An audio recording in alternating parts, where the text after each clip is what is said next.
നമ്മുടെ കർത്താവ് ഈശോ മിശിഹായുടെ കൃപയും പിതാവായ ദൈവത്തിൻ്റെ സ്നേഹവും പരിശുദ്ധാത്മാവിൻ്റെ സഹവാസവും നിങ്ങളോടുകൂടെ ഉണ്ടായിരിക്കട്ടെ. രക്തസ്രാവക്കാരി സ്ത്രീ വിശ്വാസത്തോടെ തൊട്ടതുപോലെ ഈ വചനം ഞാൻ വിശ്വാസത്തോടെ വിശ്വസിച്ചേറ്റെടുക്കുന്നു.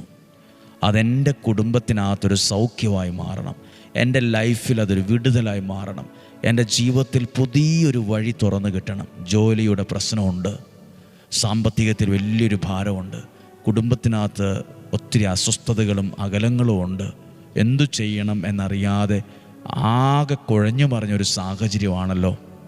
പിള്ളേരുടെ കാര്യം എന്തു ചെയ്യുമെന്ന് അറിയത്തില്ല. ഏതു വിഷയം ആകട്ടെ,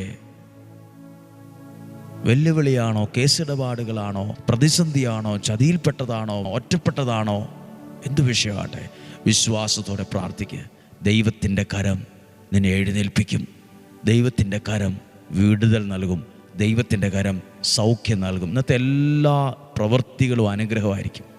ഇന്നത്തെ യാത്ര അനുഗ്രഹമായിരിക്കും. ഇന്നത്തെ തീരുമാനം അനുഗ്രഹമായിരിക്കും. ഇന്നത്തെ ചിന്തകൾ അനുഗ്രഹമായിരിക്കും. ഇന്നത്തെ ബന്ധങ്ങൾ അനുഗ്രഹമായിരിക്കും.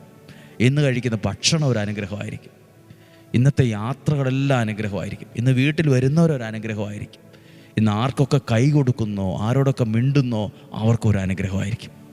യേശുവിൻ നാമത്തിൽ പ്രാർത്ഥനയോടെ മനസ്സുകൊണ്ട് ദൈവവചനത്തിൽ നിന്നുകൊണ്ട് അനുഗ്രഹിച്ചു പ്രാർത്ഥിക്കുന്നു, ഇപ്പോഴും എപ്പോഴും എന്നേക്കും. ആമേൻ. ദൈവം അനുഗ്രഹിക്കട്ടെ. നല്ലൊരു ദിവസം പ്രാർത്ഥനയോടെ ദൈവാനുഗ്രഹത്തിൽ ആശംസിക്കുന്നു. സാധ്യമായ എല്ലാവർക്കും അയച്ചു കൊടുക്കണം. ഇത് പ്രയോജനപ്പെടും.